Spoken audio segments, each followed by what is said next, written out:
السلام علیکم اسٹوڈنٹس، جاوید صاحب یہ اسٹیپ ٹورڈز لائٹ کے ساتھ اسٹوڈنٹس انشاءاللہ آج ہم پاکستان اسٹڈی کا چیپٹر نمبر 2 پارٹ فرسٹ اس پہ بات کریں گے. تو لیٹ اسٹارٹ. اعوذ باللہ من الشیطان الرجیم، بسم اللہ الرحمن الرحیم. آج کا جو ہمارا ٹاپک ہے وہ ہے قیام پاکستان، اور سب سے پہلے ہم کرپس مشن 1942 پہ بات کریں گے. اسٹوڈنٹس 1937 کو ہندوستان میں الیکشن ہوئے تھے 1935 کے انڈین ایکٹ کے مطابق، جس میں کانگریس نے کامیابی حاصل کی اور مسلم لیگ وہ خاطر خواہ کامیابی حاصل نہ کر سکی. پھر آگے جا کے 1939 میں دوسری جنگ عظیم کا آغاز ہوا، جس میں انگریز بھی کود پڑے، اور جو پوزیشن تھی دوسری جنگ عظیم میں وہ کافی اسٹرانگ تھی، اور وہ فتوحات کرتے ہوئے یعنی جاپان، جرمنی، ترکی وغیرہ وہ فتوحات کرتے ہوئے برما تک پہنچ چکے تھے. تو انگریز کافی دباؤ میں تھے. یہاں کانگریس سمجھ رہی تھی کہ اچھا موقع ہے کہ ان کو اور بھی مزید پریشان کریں، اور ان کو یہ وقت ہے کہ ان کو ہندوستان سے نکالیں. تو انہوں نے 1939 کو 1939 کو ریزائن دے دیا، استعفے دیے حکومت سے، اور پولیٹیکل کرائسس مزید بڑھ گئے. اس کے بعد پھر 1940 کو قرارداد لاہور منظور ہوئی. یہاں مسلم لیگ الگ اسٹیٹ کے لیے بات کر رہی تھی، ڈیمانڈ کر رہے تھے کہ بھئی ہمیں الگ اسٹیٹ چاہیے. ایک اور پریشر بلڈ ہو گیا، وہاں پہ جنگ کا پریشر، یہاں پہ پولیٹیکل کرائسس. تو ان کرائسس کو کسی حد تک کم کرنے کی غرض سے یہ مشن یہاں پہ بھیجا گیا. کرپس مشن جس کو کہتے ہیں، جس کے جو رہنما تھے، لیڈر تھے، نگران تھے، وہ تھے سر اسٹیفورڈ کرپس. 1942 یہ یہاں پہ آگے اس نے کچھ تجاویز پیش کیے. بنیادی مقصد ان کا یہ تھا اس مشن کا کہ ہم جو یہاں پہ برصغیر پاک و ہند میں جو ایک سیاسی بحران پیدا ہو گیا ہے، اس کو کسی حد تک کم کر سکیں، اور اس جنگ میں ہم مزید منظم ہو کے آگے بڑھ سکیں، اور ہندوستانیوں کو کنونس کر سکیں اور ان کو اپنے ساتھ ملا سکیں، تاکہ ہمیں تقویت ملے اور ہم اس جنگ میں کامیابی حاصل کر سکیں. لیکن دوسری جانب کانگریس کا خیال تھا کہ انگریز پھنس چکے ہیں اور یہ اچھا موقع ہے کہ ان کو یہاں سے نکالیں، کیونکہ اب یہ بارگیننگ پوزیشن میں نہیں تھے، کمزور ہو گئے. اچھا، تو یہ اپنے ساتھ جو تجاویز لے کر آئیے تو بہت سارے تھے، لیکن میں نے چند یہاں پہ ہم ڈسکس کریں گے.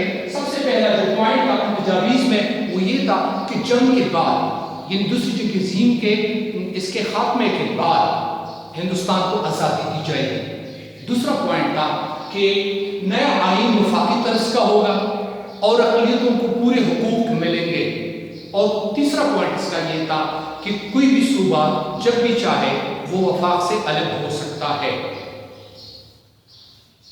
یہ تجاویز پہلے مسلم لیگ نے تسلیم کیے، منظور کیے، کیونکہ ان کا خیال تھا کہ اس میں اقلیتوں کی بات ہو گئی ہے، صوبے الگ ہونے کی بات ہو گئی ہے، تو چلو پاکستان بننے جائے گا، یعنی ایک امید پیدا ہو گئی.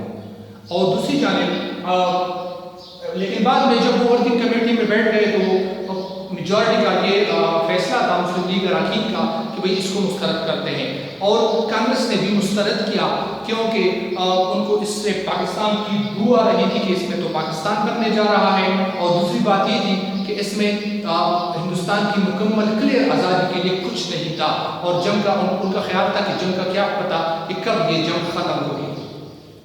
لیکن اس میں اور اس کے بعد یہ کرپس مشن مکمل طور پر ناکام ہو گئی، اور اس کے بعد کانگریس نے کوئٹ انڈیا موومنٹ شروع کی، ہندوستان چھوڑ دو انگریزوں کے خلاف. لیکن اس میں جو پازیٹیو اسپیکٹ ہمیں ایک نظر آیا تو پہلی مرتبہ انگریزوں کے ڈاکومنٹس میں پاکستان کے وجود کو تسلیم کیا گیا، یعنی الگ صوبہ یا اقلیتوں کے حقوق. آگے بڑھتے ہیں اسٹوڈنٹس. اس کے بعد سیاہ فارمولے پر بات کرتے ہیں. 1944 اس کو سیاہ فارمولہ اس لیے کہتے ہیں کہ یہ فارمولہ بنا چکرورتی راج گوپال اچاریہ کا 1944 کو. اس فارمولے کے تحت اس کا خیال تھا، وہ صحیح سمجھ رہے تھے، وہ درست سمجھ رہے تھے. یہ تھے کانگریسی لیڈر، اس کا تعلق جو تھا وہ مدراس سے تھا اور کانگریسی رہنما تھے. اس کا خیال تھا کہ جب تک ہم مسلم لیگوں کو ساتھ لے کر نہ چلیں ہم کامیاب نہیں ہو سکتے. یعنی تسلیم کر رہے تھے کہ یہ بھی ایک طاقت رکھتے ہیں مسلم لیگ ایک طاقت رکھتی ہے، یعنی اس کا خیال تھا کہ دونوں کو اکٹھا کر کے ہم چلیں گے تو تب جا کے ہم انگریزوں کو یہاں سے نکال سکتے ہیں۔ اس کا جو فارمولہ تھا وہ اس میں کچھ اچھائیاں کانگریس کے لیے تھیں اور کچھ بینیفٹس مسلم لیگ کے لیے تھے، یعنی گیو اینڈ ٹیک والی بات تھی۔ فار ایگزامپل کانگریس کے لیے یہ تھا کہ کانگریس جو بھی اسٹیپ اٹھائے گی تو مسلم لیگ کے لیے لازم ہوگا کہ وہ ان کا ساتھ دیں۔ مسلم لیگ کے لیے یہ تھا کہ بھئی جہاں جہاں پہ مسلمان میجورٹی میں ہیں تو ان کو حق استصواب رائے دی جائے، ریفرینڈم کا حق دیا جائے، تو یہ مانگتے چاہتے تھے اور تسلیم بھی کرتے تھے کہ بھئی پاکستان کا جو یہ مطالبہ ہے مسلم لیگ کا کہ بھئی الگ اسٹیٹ ہونا چاہیے، یہ درست ہے۔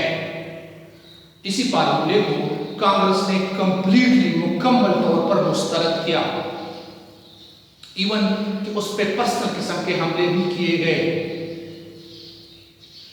راج گوپال وہ بہت زیادہ صدمہ لے کر اس نے کانگریس سے بھی اور اسمبلی سے بھی استعفیٰ دیا، ریزائن دیا۔ مسلم لیگ نے بھی اس کو مسترد کیا کیونکہ قائد اعظم کا خیال تھا کہ اگر راج گوپال یہ تسلیم کرتے ہیں کہ ہاں ہمیں الگ اسٹیٹ چاہیے تو پھر قرارداد لاہور کی وہ تسلیم نہیں کرتے۔ بہرحال یہ جو تھا سی آر فارمولہ یہ بھی ناکام ہو گیا، لیکن یہاں بھی ایک پازیٹیو اسپیکٹ ہمیں ملتا ہے کہ کسی کانگریسی لیڈر نے، کسی کانگریسی رہنما نے بھی پاکستان اور یا الگ اسٹیٹ کے وجود کو تسلیم کیا۔ نیکسٹ جو ہمارا ٹاپک ہے وہ ہے گاندھی جناح مذاکرات۔ گاندھی جی نے جناح کو خط لکھا کہ جناح صاحب میری خواہش ہے کہ میں آپ کے ساتھ ملاقات کر سکوں۔ جناح صاحب نے مسلم لیگی اراکین سے اجازت طلب کر کے ان کے ساتھ ملاقات کی۔ دونوں کا موقف حسب معمول مختلف تھا۔ گاندھی جی کا خیال تھا کہ پہلے ہم ہندوستان سے انگریزوں کو باہر نکالنے کی کوشش کرتے ہیں، یعنی ہم دونوں مل کے، مسلم لیگ اور کانگریس مل کے انگریزوں کو یہاں سے نکالتے ہیں ہندوستان سے۔ لیکن قائد اعظم کا خیال تھا کہ نہیں، پہلے ہمارے جو انٹرنل جو اختلافات ہیں، ہمارے آپس کے جو اختلافات ہیں، پہلے ان کو سیٹل کرتے ہیں، بعد میں آسان ہو جائے گا انگریزوں کو یہاں سے نکالنے کے لیے۔ لیکن بہرحال یہ مذاکرات بھی ناکام ہوئے اور اس کے کچھ دن یہ مذاکرات چلتے رہے اور بیٹھک ہوتی رہی اور کچھ 21 خطوط کا بھی تقریباً تبادلہ ہوا۔ لیکن اس میں ایک یہ بات تھی کہ جو گاندھی جی تھے وہ ذاتی حیثیت سے اس ملاقات میں شریک ہوئے اور جو جناح صاحب تھے وہ باقاعدہ طور پر مسلم لیگ کی جانب سے شرکت اس نے کی، لیکن یہ بھی مکمل طور پر ناکام ہو گئے مذاکرات۔ لیکن یہاں بھی ایک جو پازیٹیو اسپیکٹ ہے وہ یہ ہے کہ جناح صاحب نے کھل کے گاندھی جی کے سامنے جو مطالبہ تھا وہ پیش کیا الگ اسٹیٹ کا۔ اگر آگے جو ہمارا ٹاپک ہے وہ ہے شملہ کانفرنس۔ اب چونکہ ان دنوں میں اب یہ جنگ تقریباً ختم ہو گئی تھی 1945 میں، لیکن یہاں پہ جو ڈیڈ لاک تھے وہ قائم تھے، یعنی ایک جانب تو کوئٹ انڈیا موومنٹ تحریک چل رہی تھی اور جس کی وجہ سے بہت سارے جو لیڈرز تھے کانگریسی وہ جیلوں میں تھے اور یہاں پہ جلسے جلوس نکل رہے تھے ہندوستان میں۔ دوسری جانب قائد اعظم محمد علی جناح قرارداد لاہور کو ساتھ لے کے چل رہے تھے، یعنی الگ اسٹیٹ کی بات کر رہے تھے، ان کا ڈیمانڈ تھا۔ تیسری جانب کچھ آل انڈین نیشنل آرمی بننے جا رہی تھی، یعنی چپکے سے وہ ان کا خیال تھا کہ ہم جاپان کا ساتھ دیں گے تاکہ انگریزوں کو کس طریقے سے یہاں سے نکال سکیں۔ اور ان دنوں میں کچھ بنگال میں کچھ قحط سالی بھی تھی، تو یہ سارے پرابلمس تھے۔ تو اس وقت کے جو وائسرائے تھے لارڈ ویبل، تو اس نے ان تمام باتوں کو سوچ کے وزٹ کیا برطانیہ کا اور وہاں سے باتوں کو ڈسکس کر کے ایک پلان لے کے آئے اور اس پلان کے تحت کہ بھئی ہم جو مسلم لیگ کے لیڈرز تھے اور جو کانگریس کے لیڈرز تھے اور دوسرے جو رہنما تھے ان کے ساتھ ملے کہ بھئی یہاں پہ جو پہلے سے ایگزیکٹو باڈی تھی، ایک انتظامی کونسل موجود تھا لیکن ابھی وہ فعال نہیں ہے، اس کو دوبارہ فعال بنانے کی کوشش کرتے ہیں، اس کو دوبارہ فعال کرتے ہیں۔ ایک بات جو یہاں پہ کلیئر ہے وہ یہ ہے کہ جو کچھ ہو رہا تھا یعنی ورلڈ وار سیکنڈ کے بعد جو ایونٹس ہو رہے تھے، تو اب انگریز کا خیال تھا، وہ ڈیسائیڈ کر چکے تھے کہ now we have to go back, کیونکہ ویورس جو یہاں کا جو خون تھا وہ چوس چکے تھے، صرف ہڈیاں باقی تھی. تو یہاں بھی ان کا یہ پروگرام کہ بھائی ایگزیکٹو باڈی ہم بنا لیں گے، اور جو اتھارٹیز ہیں، جو اختیارات ہیں، وہ ایگزیکٹو باڈی کے پاس ہوں گے، اور صرف 2 اس کے جو فگرز ہیں، یعنی chief of the army staff وہ انگریز ہوگا، اور جو وائسرائے ہوگا وہ انگریز ہوگا. باقی جتنے بھی اس کے ممبرز ہیں ایگزیکٹو باڈی کے، وہ تمام کے تمام انڈینز ہوں گے. لیکن یہ کلیئرلی پہلے بتایا تھا کہ ایکول نمائندگی دی جائے گی، یعنی مسلم لیگ کو بھی، کانگریس کو بھی، اور جو مائنارٹیز ہیں ان کو بھی. لیکن ایسا نہیں ہوا. انہوں نے کانگریس کو 6 سیٹس دیے، مسلم لیگ کو 5 سیٹ دیے، اور اقلیتوں کو صرف اور صرف 3 سیٹ دیے. پھر یہاں پہ اختلافات پیدا ہو گئے، کیونکہ کانگریس کا خیال تھا کہ مسلم لیگ کے جو 5 سیٹس ہیں اس میں 4 جو ہے مسلم لیگی ہوں گے، اور 1 جو ہے وہ نان مسلم لیگی ہوگا. لیکن قائد اعظم نے کہا کہ نہیں، ایسا نہیں ہوگا، کیونکہ مسلم لیگ واحد جماعت ہے برصغیر پاک و ہند کی جو مسلمانوں کی نمائندگی کرتی ہے. لیکن کانگریس نے کہا کہ نہیں، ضروری تو نہیں ہے، کیونکہ کانگریس میں بھی مسلمان کچھ رہنما تھے، جس طرح ابوالکلام آزاد، اور وہاں پہ یونینسٹ پارٹی جو تھی حزب اٹھوانا، وہ بھی پنجاب میں اس کی گورنمنٹ تھی، وہ الگ تھے، مسلم لیگ کا حصہ نہیں تھے. لیکن پھر بھی قائد اعظم اپنے موقع پہ قائم رہے کہ بھئی نہیں، اگر 5 نمائندے شرکت کریں گے تو وہ سارے کے سارے مسلم لیگ ہی سے ہوں گے. تو جو وائسرائے نے پیرس مانگے تو قائد اعظم محمد علی جناح نے پیرس دینے سے انکار کیا.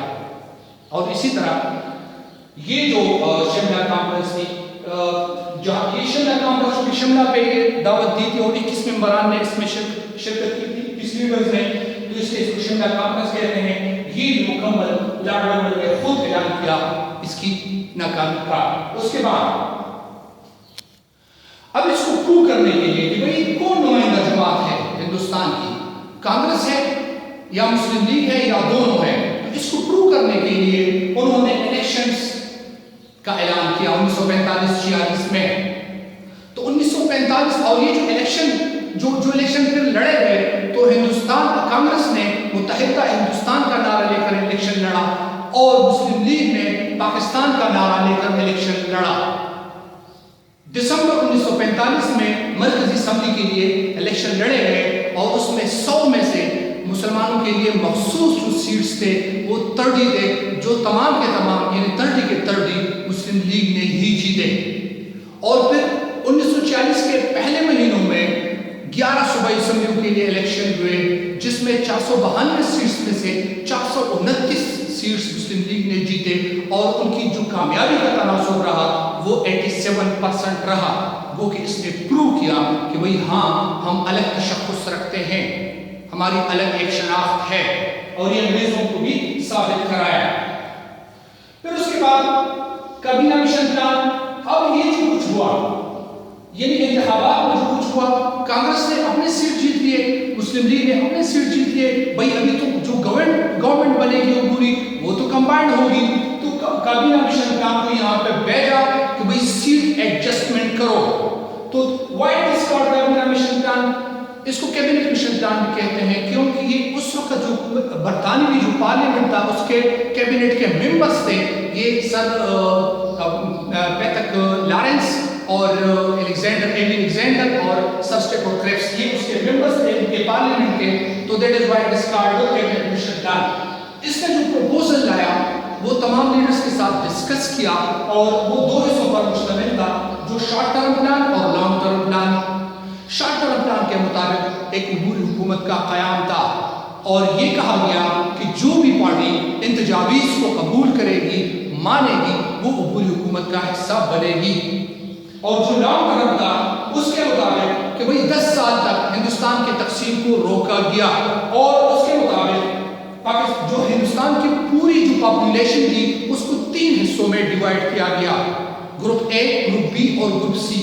گروپ اے میں ہندو میجورٹی جو صوبے تھے ان کو شامل کیا گیا، جس طرح central provinces Madras, Mumbai, United provinces Orissa اور بہار. اور گروپ بی میں جو ہمارا کرنٹ آج الحمدللہ پاکستان ہے، جو 4 صوبے ہیں یہ اس میں ڈال دیے گئے اس گروپ میں، اور گروپ سی میں مسلم میجورٹی وہ بھی آسام اور بنگال یہ ڈال دیے گئے، لیکن اس کے نتائج مسلم لیگ نے اس کو تسلیم کیا، منظور کیا، اور کانگریس نے بھی پہلے اس کو مسترد کیا لیکن بعد میں اس کو منظور کیا، کیونکہ اس وقت جو جواہر لال نہرو کانگریس کے صدر بنے تو اس نے کہا خطاب میں، کانگریس کے سامنے خطاب میں اس نے کہا کہ ہم حکومت کا حصہ بننے جا رہے ہیں، لیکن چونکہ ہم میجورٹی میں ہم ہوں گے، پاور ہمارے پاس ہوگا، اختیار ہمارے پاس ہوگا، تو ہم یہ 10 سال والا جو ہے اس میں چینج لا سکتے ہیں، یعنی ہندوستان جو ہے یہ کبھی بھی ڈیوائڈ نہیں ہوگا۔ اور مسلم لیگ نے ان کو منظور کیا کیونکہ ان کو نظر آ رہا تھا کہ چلو ابھی نہیں تو 10 سال بعد تو ہمارا ملک انشاءاللہ بن جائے گا۔ Thank you students for watching. میں نے کوشش کی جلدی تاکہ سمرائز کی کسی حد تک شاید آپ کو ذہن میں بیٹھ جائے، لیکن پھر بھی آپ کمنٹس میں پلیز اپنے وہ جو خیالات کا اظہار کریں کہ اس کو اسی طرح کنٹینیو رکھوں یا تھوڑا سا ڈیٹیل میں جاؤں۔ تو تھینک یو فار واچنگ، اور پلیز سبسکرائب دا چینل اور کلک دا بیل آئیکن، اور اگر پسند آیا ہو تو پلیز شیئر بھی کریں۔ تھینک یو ویورس، اور اس کا جو نیکسٹ پارٹ ہے انشاءاللہ وہ کل میں اپلوڈ کروں گا۔ Thank you viewers for watching.